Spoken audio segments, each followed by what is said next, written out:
അതെ ഇത് തനിയെ പോയിന്നൊക്കെ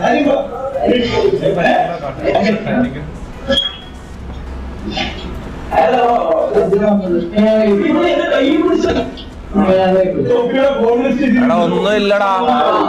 എടാ ക്യാമറ ഫ്രണ്ടിലേക്കല്ല ഉള്ളത്, ക്യാമറ നേരെ അങ്ങോട്ടേക്ക് നിന്നിട്ടുള്ളത്. ഇതിന്റെ ബാക്കിലാണ് എല്ലാം നടക്കുന്നത്. ഫുള്ള് കഥ നടക്കുന്നത് ഇപ്പുറത്താ, മനസ്സിലായോ? ഇത് സാധാരണ ഓട്ടോമാറ്റിക് ക്യാമറ തിരിയുന്നതാ സംഭവം നടക്കുന്ന സ്ഥലത്തേക്ക്. ഇത് ഇല്ല. പിന്നുള്ളത് മറ്റേ വയറുള്ള ക്യാമറയാ. അതിന്റെ മറ്റേ ഇതെല്ലാം ഊരണം, മറ്റേ ഹാർഡ് ഡിസ്കെല്ലാം ഊരിയിട്ട് ക്ലിപ്പ് എടുക്കേണ്ടി വരും. ഇത് ഓൺലൈൻ ക്യാമറ ഇത് മാത്രമേ ഉള്ളൂ, ഫോണിൽ കിട്ടുന്ന ക്യാമറ ഇതേ ഉള്ളൂ. അതാണെങ്കിൽ ഇതിലേക്ക് തിരിച്ചിട്ടില്ല.